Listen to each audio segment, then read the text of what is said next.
Negócios na pauta de volta. Hoje estamos falando sobre a nova lei de licitações. A legislação que começou a vigorar agora em 2021 traz algumas inovações, entre elas o Portal Nacional de Contratações e a delegação ao Código Penal para tratativas dos crimes cometidos em processos licitatórios.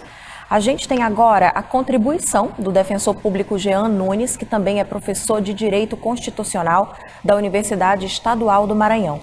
Ele explica brevemente um aspecto muito interessante da nova lei que diz respeito à responsabilidade, ao caráter social da legislação. Veja que interessante. A nova lei, preocupada e compreendendo a importância do que significa para a iniciativa privada os investimentos que o poder público realiza, ela estabeleceu marcos muito importantes no que diz respeito à contratação para a proteção e preservação do meio ambiente, ao desenvolvimento nacional sustentável, à distribuição e circulação de riqueza com a redução das desigualdades sociais e regionais, cumprindo, portanto, a sua função social. Daí a preocupação que ela externa, por exemplo, com as microempresas e empresas de pequeno porte, com as pessoas egressas do sistema prisional. E olha que novidade interessante, é possível que o edital preveja, por exemplo, que a empresa a ser contratada irá destinar um percentual de suas vagas para serem preenchidas por mulheres vítimas de violência doméstica. As pessoas com deficiência também são contempladas na nova lei. Então é um conjunto de preocupações que revela a função social da contratação pública. E para falar dessas novidades, voltamos aqui a falar com nossos convidados, aquele do TCE e o Átila, da Prefeitura Municipal de São Luís. Bem, essas novidades todas, tem o portal, tem a questão da atribuição do Código Penal para responsabilização. Fale um pouco aí dessas novidades, o que vocês acharam interessante? A gente observa que a intenção do legislador é sempre trazer maior agilidade, maior celeridade e transparência nos procedimentos licitatórios, né? A gente verificou o quê? A legislação precisa se adequar a esses novos anseios, não dá para ficar tão burocrática, e a prova disso foi a inversão das fases, que a gente já falou também em relação a... Em todos os processos vai ter inversão de fases? Em todos os processos. Independente do valor. Agora é a regra. Mas pode haver, sim, a não inversão dessas fases, mas desde que devidamente justificado nos autos do processo. Se for trazer algum tipo de prejuízo, a divulgação primeiro das propostas, então pode haver a justificativa nos autos do processo e fazer, então, a primeira análise da habilitação. Só para a gente deixar um pouco mais didático, Dalva, né? Essa questão da inversão de fases, você passar o processo como era antigamente, que era a questão do preço. Essa é a primeira fase. Antes da primeira fase era a documentação. A documentação, e até todas as empresas se balizarem, isso levava muito tempo, ainda leva, na verdade, que ainda é algo que se use. Uma mudança bastante forte, né? Só se analisa agora como regra, né, a documentação do vencedor. Do vencedor. O que é menos trabalho para quem trabalha com isso, que tinha que analisar, e é menos tem trabalho, as impugnações. E, Arthur, é menos trabalho também para todos aqueles concorrentes, porque nem todo mundo vai, apenas um vai levar, né? Então, demanda uma equipe inteira de uma organização, de uma empresa que, de repente, pode não vencer. Por exemplo, na lei de lista 8.066, há 2 momentos para você impetrar o recurso, né? Da fase de habilitação, que é para análise da documentação, aí dá 5 dias para poder apresentar o recurso, mais 5 dias para as contrarrazões. Mas agora na nova lei, por exemplo... Segue igual o pregão, sim, é só no final. Sim, mas aí também os outros competidores podem impugnar a documentação. Sim, no final. No final. No final, sim. Agora, essa questão toda me trouxe uma curiosidade, uma dúvida, que é a seguinte: vamos supor que tudo correu bem, chegou à última fase e aquele licitante vencedor chegou à fase documental e as coisas não caminharam. O que acontece a partir daí? Quem estava antes, então passa a ser a opção? Exatamente. Pode haver o caso tanto do empate, né, ou do empate ficto no caso das empresas, das micro e pequenas empresas, que aí já é uma lei anterior, a lei complementar 123, que dá esses benefícios, né, concede esses benefícios para micro e pequenas empresas, mas caso o primeiro colocado ele não seja habilitado, então logo o segundo colocado ele é chamado para apresentar a documentação. A gente podia falar agora do diálogo competitivo, né? Pois é, isso me ocorreu aqui, porque quem está aqui acompanhando esse nosso debate já deve ter percebido que a nova lei, ela vai facilitar muitos trâmites, muitas contratações na iniciativa pública. E isso vai assemelhar muitos processos da iniciativa pública ao que ocorre na iniciativa privada, que basta ter o problema para que se busque a solução. Essas soluções serão apresentadas a partir de agora aos órgãos públicos por meio aí dos diálogos competitivos. Então a gente pode aproveitar esse momento para explicar melhor para quem nos acompanha o que são esses diálogos. E até antes disso, Dalva, a gente perguntar assim, vocês acham que essa é a maior inovação do diálogo competitivo? Muita gente aponta como sendo, mas de fato é? Eu creio que não. Não. O diálogo competitivo ele já existia, né, no ambiente privado. É uma oportunidade que antes o poder público não tinha de conversar primeiramente com o mercado para negociar uma melhor solução, para que eles houvesse uma tratativa, né, disso. Só que para mim a grande inovação mesmo foi a agilidade no processo, a possibilidade de, por exemplo, antes o formalismo excessivo, as fases muito fragmentadas da Lei 8.666, até a forma da gente escolher a modalidade de licitação era em decorrente do valor, agora já não é mais do valor em si, em relação à natureza do objeto, da complexidade do objeto. Então, para mim, essas foram as grandes inovações da lei.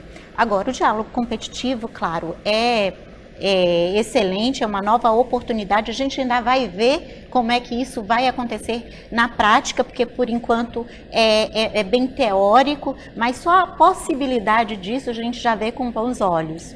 Na questão das concessões públicas, Átila, desculpa. Não, tudo bem. Na questão das concessões públicas, existiam alguns procedimentos anteriores que não estavam dentro da Lei 866, como, por exemplo, os procedimentos de manifestação de interesse, né? As PMIs, que normalmente iniciavam os processos de concessões públicas. Para a concessão pública, vai ser através de diálogos competitivos que vai acontecer, esses processos licitatórios? Olha, as concessões públicas elas possuem uma lei própria, tá bom? Então, qual é que tem a questão de lei própria? Ou seja, a lei das estatais, as PPPs e as leis das concessões. Sendo que a lei de licitações ela não se aplica subsidiariamente às estatais e ela se aplica subsidiariamente às concessões e às PPPs. Então, deve seguir a regra que está na lei de concessões. Colaborando a questão das inovações aqui, a outra grande inovação que eu vejo complementando o que a Keila está dizendo é a questão de transparência. À medida que você hoje, para acessar um edital, você não vai precisar ir na prefeitura. Você pode acessar tudo pela internet, no Portal Nacional de Compras. É maravilhoso, né? A questão da lei, não vai existir mais o convite, né? Concorrência absorveu tomada de preço. Tomada de preço, então, diminuiu essa estratificação, né? Agora é pregão e concorrência. Tem outros, mas em linhas gerais. E a questão do diálogo competitivo, a ideia dele, mais ou menos assim, para ficar prático, para quem está lendo, sem juridiquês, eu tenho uma necessidade, né? Eu lanço essa necessidade ao mercado e o mercado, então, vai apresentar propostas de soluções. É como se ele participasse da elaboração do projeto básico, do termo de referência. É uma solução personalizada. Só solução. Ele não vai estratificar nada, não vai fazer uma proposta específica, ele vai dar a solução. Olha, eu quero, nas Olimpíadas, eu quero uma piscina que tenha um aspecto X, Y, Z, e aí como é que eu faço isso? Aí o mercado, as empresas vão dizer, olha, tem essa solução, essa. Aí eu escolho a sua solução. A partir da escolha da sua solução, aí eu faço um edital de licitação com base nessa sua solução. E aí então todos os outros vão participar nessa solução escolhida. Essa primeira solução, que foi a eleita, é a solução da qual tanto a organização pública quanto a empresa X participaram nesse diálogo competitivo. E nesse momento, todos ali têm que assinar um termo de confidencialidade, porque, afinal de contas, a empresa está dando para a iniciativa pública o que há de mais precioso, que é o pulo do gato, é a expertise dela. Ou emprestando. E por isso que aquele falou a Emprestando, questão que eu concordo com ela, a questão do diálogo competitivo, ele é muito importante, mas ele não é entre a solução de tudo, porque ele não é adequado para todo tipo de contratação. Ele é direcionado para inovações, sejam técnicas, sejam tecnológicas.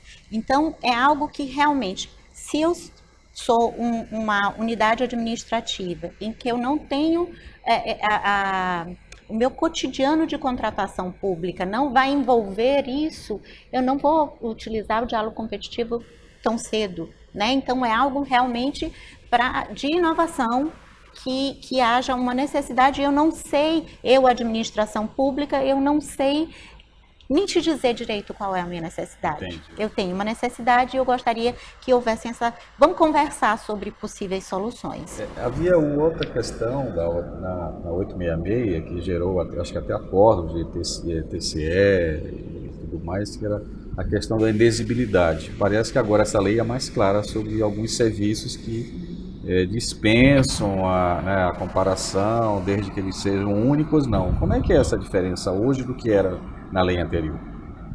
Bem, era mais uma questão assim de interpretação, né? Ela não trouxe uma inovação de posicionamento, trouxe uma inovação de redação. Esclarecimento. Foi melhor esclarecida Foi mesmo. melhor esclarecida exposta. a situação. Porque existe o fornecedor que ele é exclusivo, ou seja, eu sou a única que vendo tal coisa. Uma coisa é exclusividade e a outra coisa é notória especialidade. Então, a notória especialidade é o que a gente chama de inexigibilidade relativa, porque eu não tenho como comparar o serviço de um ou de outro, mas não é somente eu que presto esse tipo de serviço.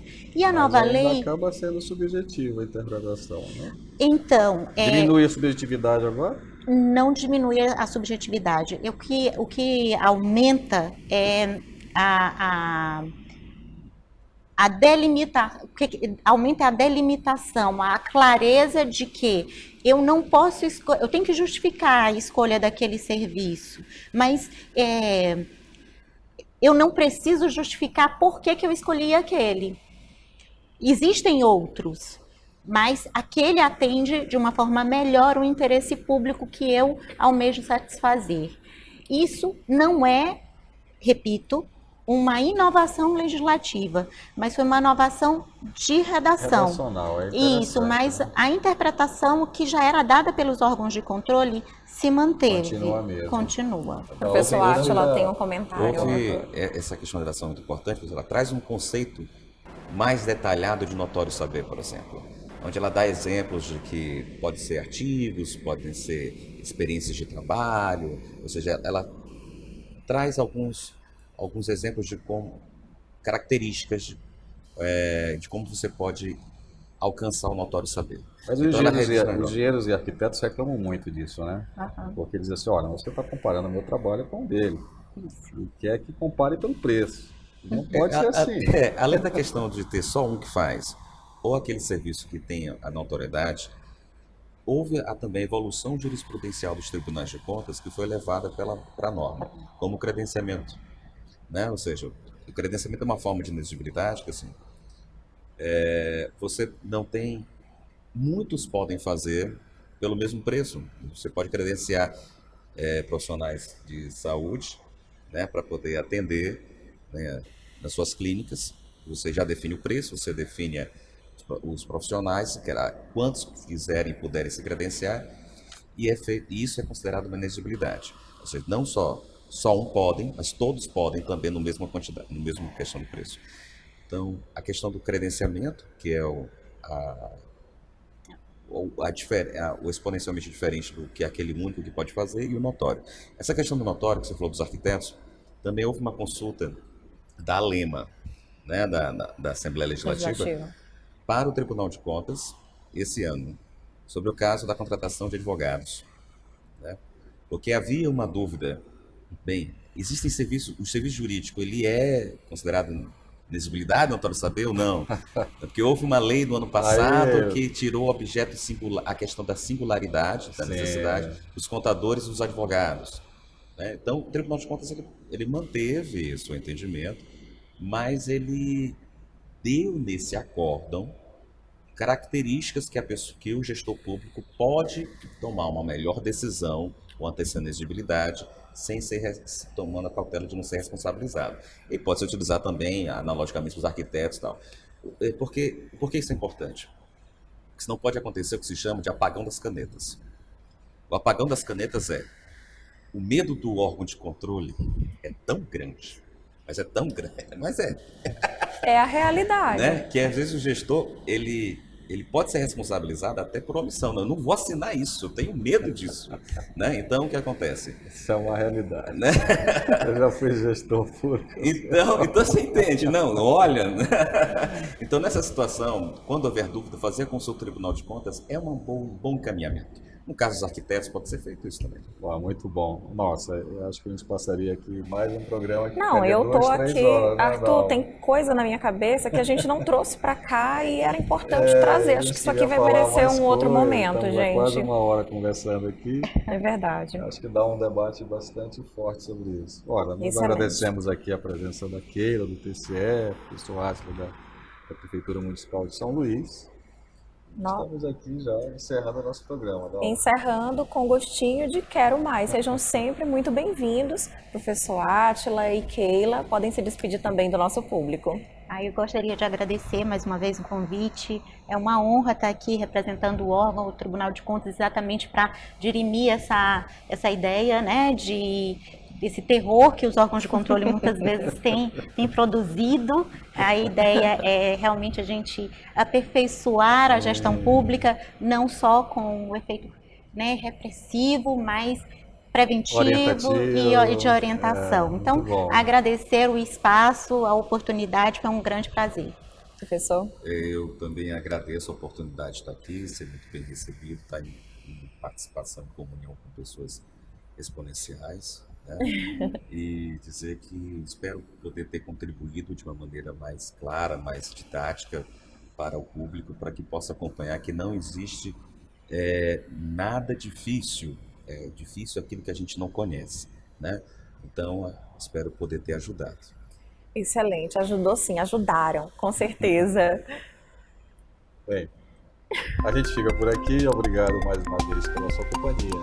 O Negócios na Pauta, você já sabe, é um oferecimento da Comar Participações e Investimentos. Todos os nossos programas estão disponíveis nas nossas redes sociais. É só seguir Negócios na Pauta. Uma boa semana para você e até o nosso próximo encontro. Tchau!